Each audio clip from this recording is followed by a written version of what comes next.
नमस्कार, आप देख रहे हैं हिंदी खबर में हूं आपके साथ अमित शर्मा। समय हो गया है उत्तराखंड की नंबर 1 डिबेट का। बढ़ती गर्मी के साथ ही उत्तराखंड के जंगलों में लग रही आग विकराल रूप लेती जा रही है। देहरादून, पौड़ी, टिहरी सहित राज्य के 8 जिलों में जंगल धधक रहे हैं, जिससे राज्य की बेशकीमती वन संपदा खाक हो रही है।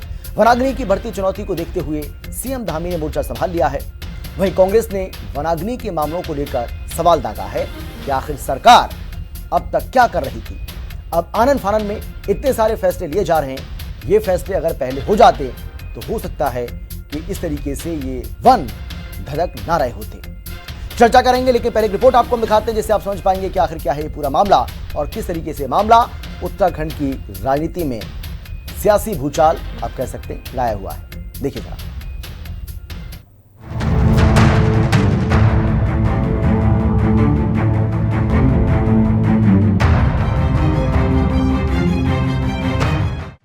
उत्तराखंड के जंगलों में आग विकराल, एक्शन में सीएम धामी, कांग्रेस के सवाल। आग से वन संपदा खाक हो रही, कांग्रेस बोली सरकार क्या कर रही। प्रचंड गर्मी के साथ ही उत्तराखंड के जंगलों में आग का तांडव शुरू हो गया है। राज्य के देहरादून, पौड़ी, चमोली, रुद्रप्रयाग, टिहरी, उत्तरकाशी, पिथौरागढ़ और नैनीताल जिले में जंगल धधक रहे हैं। आग की बढ़ती घटनाओं ने पर्यावरण के साथ बहुमूल्य वनस्पतियों और वन्य जीवों के लिए भी चुनौती खड़ी कर दी है। इस फायर सीजन में अब तक राज्य में 309 से अधिक घटनाएं सामने आ चुकी हैं, जिससे 257 हेक्टेयर से अधिक बहुमूल्य वन संपदा जलकर खाक हो चुकी है। वहीं चमोली में एक फायर वॉचर और टिहरी में एक स्थानीय महिला की जान भी जा चुकी है। राज्य में आग के बढ़ते खतरे को देखते हुए मुख्यमंत्री पुष्कर सिंह धामी ने मोर्चा संभाल लिया है। मुख्यमंत्री ने वनाग्नि पर प्रभावी नियंत्रण के लिए ठोस एक्शन प्लान तैयार करने और आग बुझाने वाले कार्मिकों को पर्याप्त उपकरण उपलब्ध कराने के निर्देश दिए हैं। मुख्यमंत्री ने फॉरेस्ट गार्ड की 1000 नई नियुक्तियां करने के भी निर्देश दिए हैं। साथ ही ग्राम समितियों और वन पंचायतों को वनाग्नि रोकथाम के लिए जरूरी बजट उपलब्ध कराने को कहा है। वन संपदाओं को नुकसान पहुंचाने वालों के खिलाफ भी सख्त कार्रवाई के सीएम ने निर्देश दिए हैं। सीएम के निर्देशों पर कांग्रेस ने निशाना साधते हुए कहा है कि राज्य में जंगल जल रहे हैं, तब सरकार को एक्शन प्लान बनाने की याद आई है। ये प्लान बनने तक हजारों एकड़ जंगल स्वाहा हो चुके होंगे। कांग्रेस ने पूछा है कि सरकार अभी तक क्या कर रही थी। कांग्रेस पर पलटवार करते हुए बीजेपी ने कहा है कि धामी सरकार तो वनाग्नि पर प्रभावी नियंत्रण के उपाय कर रही है, लेकिन कांग्रेस की पूर्ववर्ती सरकारें कुछ नहीं करती थीं। तमाम जंगल दहक रहे हैं। कई जगह से वन अग्नि की निरंतर सूचनाएं आ रही है। यहाँ तक कि एक फॉरेस्ट गार्ड भी मारा गया है। वन अग्नि की चपेट में आने से कई जगह जान और माल की हानि हुई है। हमारी जैविक संपदा जो है वो नष्ट हो रही है। जीव जंतु जो हैं उनको भारी हानि हो रही है और सरकार पता नहीं क्या कर रही है। सब जानते हैं कि गर्मियों के सीजन में जंगलों में आग लगती है, वनाग्नि होती है। निरंतर ये घटनाक्रम लगातार हो रहा है, हर वर्ष होता है। परंतु पिछले 6 वर्ष से भाजपा की सरकार है। क्या वनाग्नि के लिए पहले से कोई तैयारी नहीं की जाती? क्या ये सच नहीं है कि 1000 फॉरेस्ट गार्ड के पद खाली पड़े हैं? कांग्रेस, मुझे लगता है कि जिनके अपने घर शीशे के हों वो दूसरों के ऊपर कैसे पत्थर मार सकते हैं, क्योंकि जब उनकी स्वयं की सरकार थी, ऐसा तो नहीं है उत्तराखंड में कभी वो नहीं रहे। जब वो यहाँ रहे तब उन्होंने आखिरकार क्या किया, वो अपने काम का भी बताएं कि जब उस वक्त, क्योंकि वनाग्नि कोई पहली बार तो उत्तराखंड में लगी नहीं है, या पहले तो हमारे जंगलों में लगी नहीं है, हमेशा ही होती है। हर साल की बात है कि गर्मियों में ये घटनाएं हमें देखने को मिलती हैं। तो उस वक्त आखिरकार उन्होंने क्या किया था? उन्होंने तो जो आज हम विशेष पैकेज दे रहे हैं, आज हम उनको कैसे काबू पा सकते हैं, उस पर बड़ा काम कर रहे हैं, हो रहा है। लेकिन आखिरकार जब वो थे तब क्या हुआ? तो मुझे लगता है कि पहले उनको अपने गिरेबान में झांकना चाहिए, उसके बाद उंगली उठानी चाहिए दूसरों पर।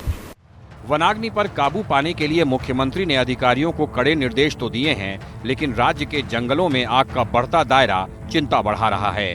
देखना होगा कि सीएम के निर्देश समय रहते धरातल पर उतरते हैं या वनाग्नि से राहत के लिए मॉनसून का ही इंतजार करना पड़ता है। देहरादून से संवाददाता दीपिका भंडारी के साथ ब्यूरो रिपोर्ट, हिंदी खबर। चलिए चर्चा करते हैं। हमारे साथ बीजेपी की ओर से बीजेपी के प्रवक्ता सतवीर सिंह जी हैं। बहुत स्वागत है सर आपका। आशीष सैनी हमारे साथ हैं, कांग्रेस पार्टी के प्रवक्ता हैं। आशीष जी, आपका भी स्वागत है। आपसे कुछ ही देर के बाद मेरे साथ राजेंद्र बिष्ट जो कि केंद्रीय प्रवक्ता हैं यूकेडी के, वो भी जुड़ जाएंगे। और अरुण शर्मा वरिष्ठ पत्रकार हैं, जुड़ चुके हैं। सर आपका भी स्वागत है। कि सबसे पहले सत्यवीर जी मैं आपके पास आना चाहता हूं। सीधा सवाल मेरा आपसे है सर, तमाम तरह की बैठकें, तमाम तरह की दिशा निर्देश, लंबा चौड़ा भारी भरकम बजट, इन सब के बीच में हम देख रहे हैं कि आज भी उत्तराखंड के 8 जिले ऐसे हैं जहां पर वन जंगल धधक रहे हैं, कोई उसका असर दिखाई नहीं पड़ रहा है। और कांग्रेस पार्टी ये कह रही है कि भाई आपको ये जो आप प्लान बना रहे हैं, ये जो मेगा प्लान आप बना रहे हैं, इसकी याद अब आ रही है क्या? अब समय कितना बचा है? अब तो भाई जुलाई आ जाएगी, जुलाई के बाद तो फिर चीजें नॉर्मल हो ही जाती हैं। तो बड़ा सवाल यह है कि इतना सब कुछ होने के बावजूद भी जमीन पर इसका असर क्यों नहीं दिख रहा है? जहां तक वनाग्नि का विषय है अमित जी, हमारी सरकार ने पहले ही प्लान तैयार किया हुआ है। यहाँ इस समय जब वनाग्नि प्रदेश में होती है, चाहे उसके कारण कोई भी हो, मानव द्वारा लगाई गई हो या कहीं पर जिस प्रकार से यहाँ यात्रा सीजन होता है, कई लोग लापरवाही करते हैं, जैसे कांच की बोतलें होती है वो फेंक देते हैं, तो उसको जब उसमें कोई अल्कोहल या कोई अन्य पदार्थ होता है जो कि बहुत जल्दी रिएक्ट करता है, जब तापमान बढ़ता है उसके कारण भी वनाग्नि लगती है। हमारी सरकार ने पूरी प्लान किया है। जो आप आदरणीय मुख्यमंत्री जी का विषय कह रहे हैं, तो हर राज्य के पास एक आपदा प्रबंधन के लिए कोष होता है, चाहे वो बरसात के समय हो या इस समय जब वनाग्नि का विषय हो या अन्य जो दैवीय आपदा होती है उस समय जो फंड अलग से रखा होता है। उस विषय में माननीय मुख्यमंत्री जी ने कहा है कि अगर उसकी भी आवश्यकता पड़ती है तो उस फंड को भी किसी भी प्रकार से आप यूज कर सकते हैं। और हमारी जितने भी, और मैं आपको बता देता हूं, उत्तराखंड में ऐतिहासिक भर्ती होमगार्ड हमारे समय पे हुई है। माननीय मुख्यमंत्री जी ने आगे भी भर्ती और हो सके उसके लिए भी दिशा निर्देश दिए है। तो इसमें रोजगार के साथ साथ यहाँ के पर्यावरण के लिए और यहाँ के सुरक्षा के लिए एक बहुत अच्छा कदम माननीय मुख्यमंत्री जी ने उठाया।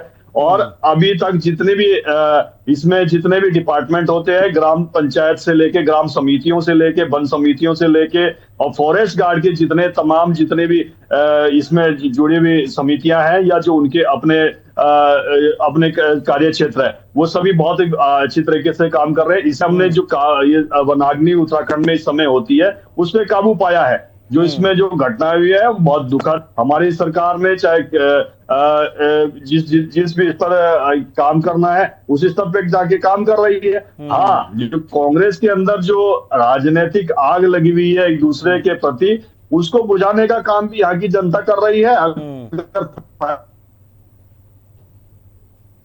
नहीं सर, कांग्रेस की आग की जनता ने बुझा दी, बात तो सही है आपकी। भाई कांग्रेस की आग जनता ने बुझा दी, किंतु परंतु कष्ट नहीं। अच्छा सत्यवीर जी, सत्यवीर जी मैं आपसे ये कह रहा हूँ, सत्यवीर जी देख लीजिए वनाग्नि का क्या। नहीं सर, अभी उत्तराखंड की बात कर लेते हैं। मैं ये कह रहा हूँ सत्यवीर जी कि भाई कांग्रेस पार्टी की आग को तो बुझा दिया जनता ने, लेकिन इस आग को बुझाने की जिम्मेदारी पिछले 9 साल से आपके पास है। तो आप क्या इस काम को बखूबी कर पा रहे हैं? अगर ऐसा कर पा रहे हैं तो फिर ये आग क्यों दिख रही है जंगलों में? बड़ा सवाल तो ये है।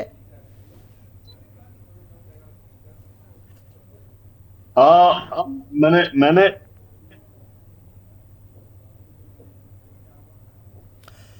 चलिए मैं लौटूंगा सर आपके पास, क्योंकि आपका फ्रेम लगातार फ्रीज हो। अच्छा बोलिए। पिछले कई वर्षों स्थानीय लोग एक पुरानी आदत है कि भाई वो वहां पर अपने चारागाह को और बढ़िया ठीक। चलिए आता हूं मैं सर, क्योंकि आपकी आवाज बहुत ज्यादा ब्रेक हो रही है। खरीद कर उससे बिजली उत्पादन करना, उससे तमाम सतवीर जी आपकी आवाज बहुत ज्यादा ब्रेक हो रही है, फ्रेम भी आपका ठीक नहीं है। मैं आपके पास लौट रहा हूं। उसके लिए हमारी सरकार ठीक है आशीष जी मैं आपसे ये जानना चाह रहा हूं सर कि भाई ऐसा थोड़ी है कि जंगलों में ये आग पहली बार धधक रही है, ये तो कांग्रेस के समय में भी होता था। भाई कांग्रेस भी तो इसके लिए कोई ऐसा प्लान तैयार नहीं कर पाई थी ना, जिससे ऐसी घटनाओं पर, मैं ये नहीं कह रहा कि पूरी तरह से खत्म हो जाएंगी, लेकिन कम से इनको कम किया जा सकता है, इस पर थोड़ा बहुत अंकुश लगाया जा सकता है। तो वो तो कांग्रेस पार्टी भी नहीं कर पाई। और अगर बीजेपी की हम बात करें, धामी सरकार की हम बात करें, तो प्रयास तो किए जा रहे हैं उसके लिए। ऐसा तो है नहीं कि सरकार हाथ पर हाथ धरे बैठी है और कोई काम ही नहीं कर रही है, ऐसा तो बिल्कुल नहीं है ना जो लोग आप कह रहे हैं। देखिए, भारतीय जनता पार्टी की हमेशा यही आदत रही है, वो पहले कांग्रेस के समय में क्या हुआ उसको देखती है और अपने समय की बात बिल्कुल नहीं करती।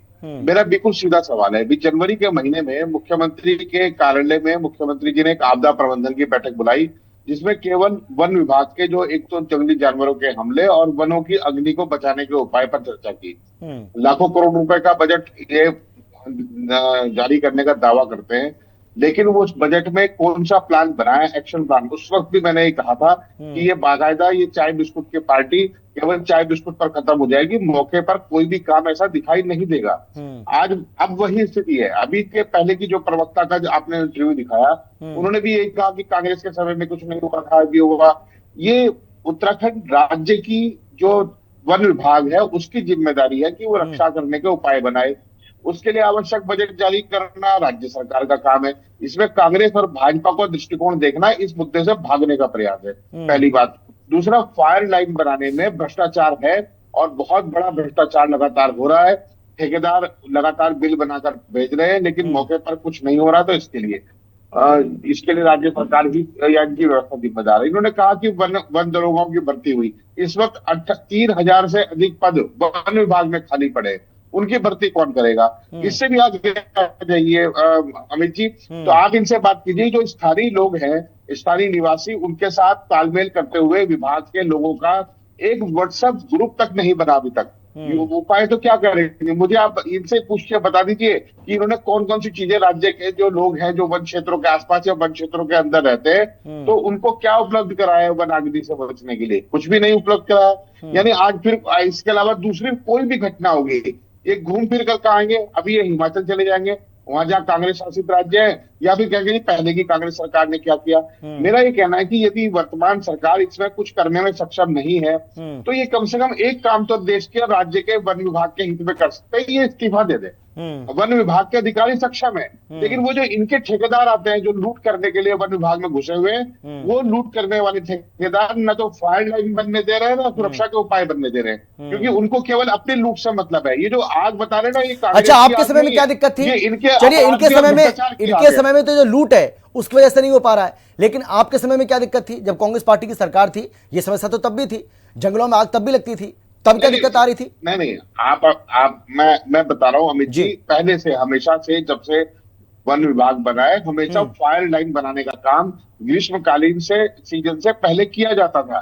बाकायदा आपने देखे होंगे, जब आप पहाड़ों में कहीं निकलते होंगे तो सड़क के किनारे मजदूर घास की सफाई करते हुए, उसको मिट्टी को क्लियर करते हुए मिलते होंगे। वो फायर लाइन बनाने का काम जंगलों के अंदर भी होता था, जंगलों के बाहर भी होता था। पिछले 9 साल से नहीं हो रहा है। 9 साल से क्यों नहीं हो रहा है? क्योंकि वन विभाग में बहुत बड़े भ्रष्टाचार उजागर होकर सामने आए, और वो भ्रष्टाचार उजागर हुए, और उससे पता लगा कि ये वन ठेकेदारों ने फायर लाइन का पैसा खा जाते हैं हर साल। तब से ये पाप दिखाई दे रहा है। वो अभी जो कर्मचारियों की कमी है, पहले तो कांग्रेस सरकार कम कर्मचारियों में भी वन अग्नि को बुझाने की व्यवस्था कर लेती थी। आज इनके पास कोई व्यवस्था ही नहीं है। हफ्ता भर से ऊपर हो गया और अलग जगहों पर आग लगती जा रही है, जबकि इन्हें मालूम है कि गर्मी का सीजन आ रहा है और इस बार गर्मी थोड़ी अधिक पड़ने वाली है। वो प्राकृतिक चीज है, लेकिन आपके अपने उपाय, ना तो आपने कर्मचारी रखे, ना आपने स्थानीय लोगों के साथ कोई सूचना के लिए कोई तंत्र स्थापित किया, और ना ही आपने अपने भ्रष्ट जो ठेकेदार है, जो पैसा खाने का काम करते हैं, खिलाने का भी काम करते हैं आपके चंदे में, उनको आपने रोकने की कोई व्यवस्था बनाई। ठीक है, आशीष जी मैं लौटूंगा आपके पास। राजेंद्र जी हमारे साथ जुड़ गए हैं, स्वागत है सर आपका। थोड़ा देरी से आप जुड़े, लेकिन राजेंद्र जी भाई, ना तो मुझे कांग्रेस के पास कुछ ऐसा लग रहा है कि भाई वनाग्नि पर किस तरीके से काबू पाया जाए, ऐसा कोई उपाय उनके पास है। अब बीजेपी भी इसमें फेल होती नजर आ रही है, जो कांग्रेस पार्टी आरोप लगा रही है। तो क्या यूकेडी के पास कुछ ऐसा है जिससे वनाग्नि की घटनाओं पर कम से कम, अगर आप पूरी तरह से रोक ना लगा पाए तो इनको कम तो किया जा सकता है ना? तो क्या यूकेडी के पास ऐसा कुछ है प्लान कि भाई अगर ऐसा हो जाए तो फिर इस वनाग्नि की घटनाओं पर अंकुश पाया जा सकता है? अगर है तो बताइए, कम से कम आप ही समझा दीजिए इन दोनों को। अमित भाई जी, जिस प्रकार से हमारे पहाड़ों में पूरा अभी देख रहे हैं हम कि आग, जंगलों में आग लगने का जो सिलसिला है जारी हो चुका है। ये पहली बार नहीं है, ये हर बार ये सिलसिला जो ये महीना अप्रैल से होता है और जून लास्ट तक ये चलता है। लेकिन इसके लिए सरकार के पास, और हर साल ये चीजें चलते रहती है, लेकिन इसके लिए हमने क्या तैयारी करी, इसके लिए जो वन विभाग के कर्मचारी हैं उनको हमने क्या सुरक्षा किट दी? क्योंकि पिछले बार अगर हम पहले देखें तो कई बार इसमें जो वन विभाग के जो कर्मचारी हैं वो आग की लपटों में वो भी आए हुए हैं। और इस बार चमोली में हमने देखा जिस प्रकार से कल परसों की जो घटना है उसमें कर्मचारी जो हैं वे लपटों में आए हुए हैं, और जो अधिकारी बड़े अधिकारी है, वो यहाँ पे देहरादून में या अन्य जगहों से वो बड़ी बड़ी बातें करते हैं और लास्ट में जो कर्मचारी हैं वही उसको बुझाने के लिए जाते हैं, लेकिन जिस प्रकार से जो घटनाएं होती हैं उन्हीं के साथ त्रासदी होती है। तो ये बहुत सी चीजें ऐसी हैं और इसके साथ साथ और वनाग्नि में अरबों की जो संपत्ति है वन विभाग की, वो हर साल हम लॉस में आते हैं। लेकिन इसके लिए हम पहले से हमारे पास क्या प्लानिंग होती है, ये वास्तव में सोचने की बात है। धामी सरकार ने जिस प्रकार से जो लीसे का अभी भी हम देखते हैं कि लीसे का भंडार उत्तराखंड में वास्तु यहाँ पर है, उसके हमारे पास 3-4 डिपो है। एक काठगोदाम में है, एक हमारे पास टनकपुर में है और भी एक डिपो और भी है। लेकिन उसके लिए हम देखते हैं कि वहां पर अभी भी उन्होंने उसके लिए टेंडर नहीं निकालने के, अभी वो वहां पर भी है। पहले हमने सुना वहां पर नहीं, मैं ये कह रहा हूं सर, अब तो चुनाव नजदीक आ रहा है, अब चुनाव काफी नजदीक है, यूकेडी कोई एक नया रोड मैप क्यों नहीं तैयार कर देती है? एक नया रोड मैप जनता के सामने आप पेश करिए कि अगर हमारी सरकार बनी, अगर आपने हमें मौका दिया तो ये, क्योंकि ये बहुत गंभीर मुद्दा है सर, जान माल का कितना नुकसान हो रहा है हम सभी जानते हैं। तो आप लोगों के सामने एक विकल्प पेश करिए, आप बताइए कि अगर हमें मौका मिला तो हम ये करके दिखाएंगे। आप बताइए, ऐसे थोड़ी है कि सिर्फ नहीं भाई कांग्रेस और बीजेपी को कोसने से काम नहीं चलेगा ना सर, आपको एक अलग अपनी लकीर खींचनी पड़ेगी। क्या वो कर पा रहे हैं आप? अमित भाई, निश्चित तौर पे जब भी आपने डिबेट पहले भी करी थी, आपने ये डिबेट करी थी कि वनों में जो आग लग रही है इसमें सुरक्षा के जो पैमाने है उसमें उत्तराखंड हर बार क्यों फेलियर हो रहा है। तो हमने इसमें उदाहरण दिया था कि इसमें जो वहां के लोकल लोग हैं, गांव के लोग हैं, उनको सुरक्षा के लिए जो ग्राम के जो युवा है उनको इसमें सुरक्षा के लिए उनको बोला जाए कि भाई उनको पर डे का जिस प्रकार से पीआरटी के जवान होते हैं, अगर आप उनका यूटिलाइज करोगे, उनका सही यूज करोगे तो वास्तविक रूप से जंगल भी बचेंगे हमारे। लेकिन जिस प्रकार से हम देखते हैं कि सरकार को कुछ है ही नहीं, जंगल पूरे जो है वो त्रासदी के शिकार हो रहे हैं और इसमें पूरा जंगल जो है खाक होता जा रहा है, लेकिन सरकार के पास कोई रोड मैप इसमें नहीं है। उत्तराखंड क्रांति दल वास्तव में हम जिस प्रकार से जंगल जो है हमारे पूरे प्रदेश में जो है फैले हुए हैं और इसको बचाने का कार्य भी हमारा है कि किस प्रकार से हम इसको बचाएं, लेकिन इसके लिए सरकार सुनने को कहाँ तैयार है। अगर कहीं पे मुझे लगता है कि ऐसी त्रासदी कभी आती है तो उनको लगता है पक्ष विपक्ष को छोड़ के आपको बैठना पड़ेगा, जितने एनजीओज हैं, जितने सामाजिक संगठन है उनके साथ बैठ के आपको रणनीति तय करनी पड़ेगी। लेकिन धामी सरकार धृतराष्ट्र की तरह ये आंखें बंद इनकी है और कानों में इन्होंने रुई ठोस रखी है। हमारे बड़े भाई सत्यभाई चौहान जी हैं, आप भली बात जानते हैं, आप भी डिबेट में पार्टी का बचाव करोगे, लेकिन वास्तव में हो क्या रहा है कि यहाँ पर जो बोलने वाले लोग हैं उनको पूर्ण रूप से उनकी बातें अनसुनी की जाती है और जंगल जो है वो खाक होते जा रहे हैं। इसकी जिम्मेदार धामी सरकार भी और आने वाले समय में इनको इसका जवाब मिलेगा। ठीक है, सतवीर जी कुछ कहना चाह रहे हैं, मैं आता हूं आपके पास में लौटूंगा, लेकिन उसके पहले अरुण जी, आपको मेरी आवाज आ रही है? आप सुन पा रहे हैं क्या अरुण जी? आपको मेरी आवाज आ रही है? हाँ बिल्कुल आ रही है। अच्छा ठीक है, अभी मुझे जानकारी मिल रही थी कि आपको मेरी आवाज नहीं जा रही है।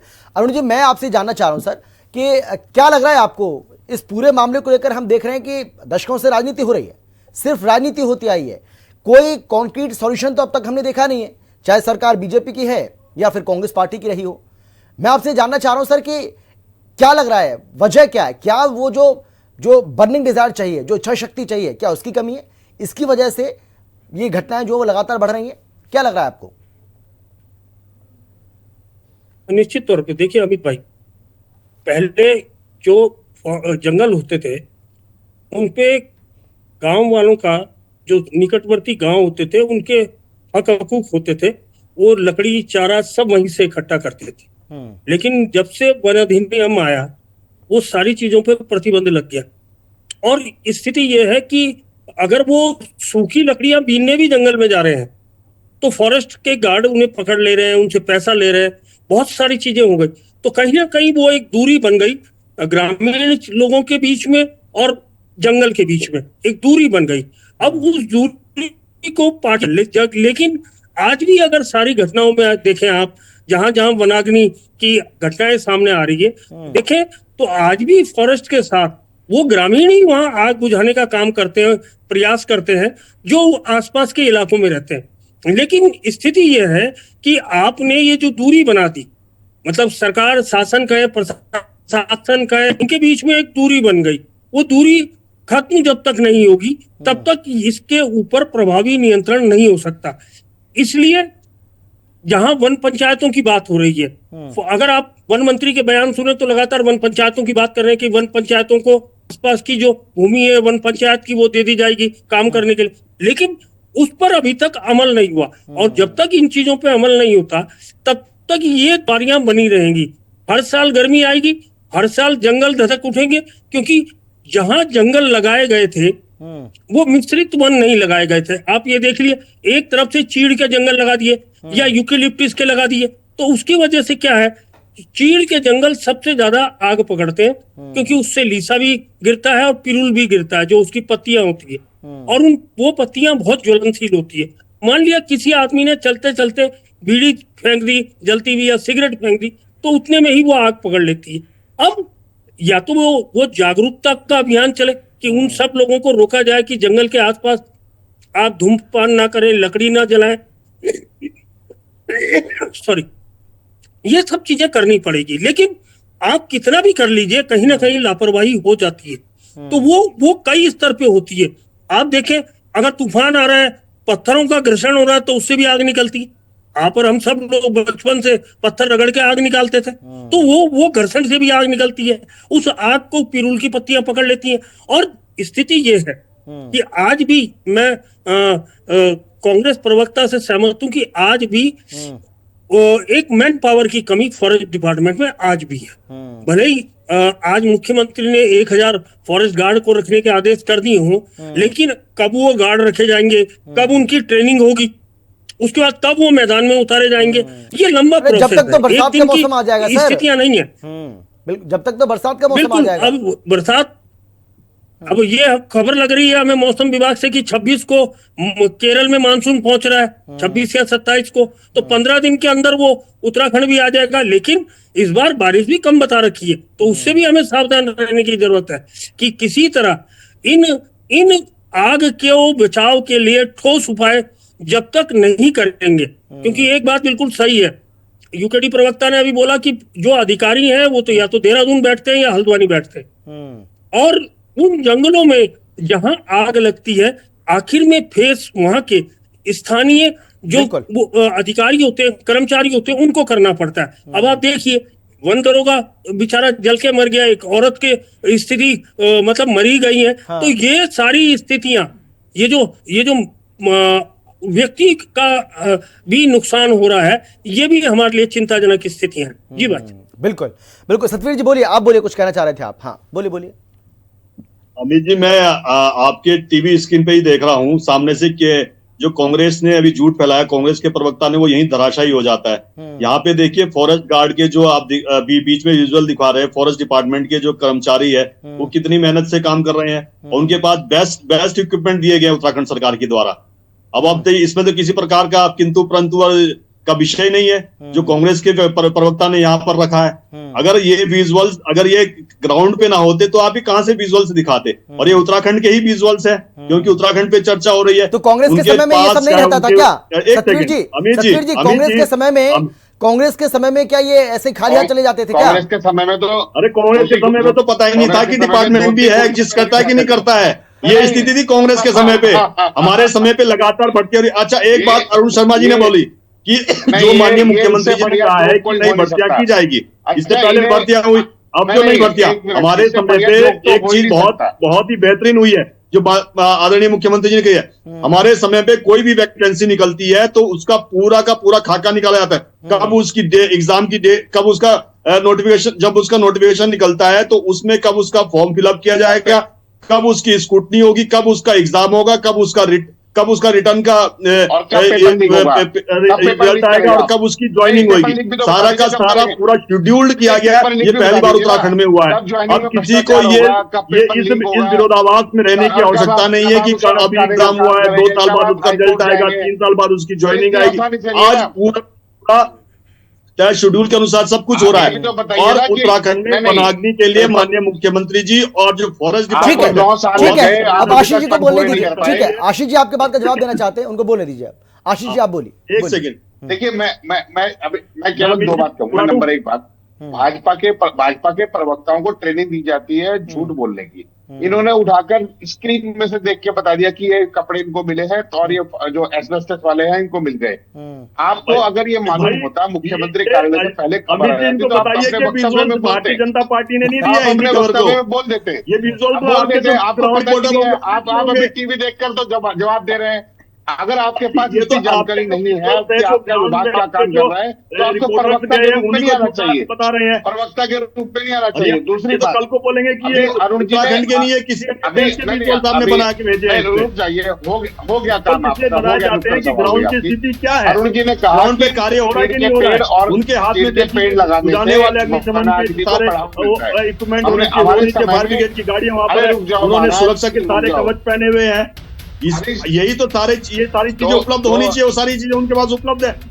अब जो आपदा में जो कोष होता है उसको अब आप रुक तो जाइए, कम से कम आती है और वो हमारी सरकार अच्छा ठीक है, आप सुन लीजिए क्योंकि समय बहुत कम बचा, समय बचा नहीं। सतवीर जी आप उनको सुन लीजिए, उनकी बात भी आ जाए, उनकी बात भी आ जाए। ठीक है सतवीर जी, हाँ जल्दी से आशीष जी। नहीं, मैं हमारा एक कहना है कि हमने हमारे समय में, आपने कहा ना कि क्या काम हुआ, तो मैं अरुण जी का धन्यवाद दूंगा कि उन्होंने याद दिलाया।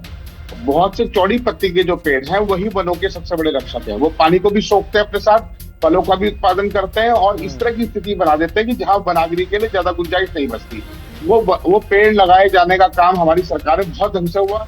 चलिए सर, समय मेरे पास इतना ही है। बहुत धन्यवाद आप सभी को मेरे साथ जुड़ने के लिए, चर्चा में शामिल होने के लिए। और माफी के साथ मैं आपको रोक रहा हूं क्योंकि समय बचा नहीं है, लेकिन बड़ा सवाल यही है कि आखिर इस पूरे मामले को लेकर सिर्फ राजनीति ही होती रहेगी या फिर कोई कॉन्क्रीट सॉल्यूशन इसका आने वाले समय में हमें देखने को भी मिलेगा। फिलहाल इतना ही। आप देखते रहिए हिंदी खबर, क्योंकि हिंदी खबर पर खबरों का सिलसिला लगातार जारी। जल्द लौट रहे हैं।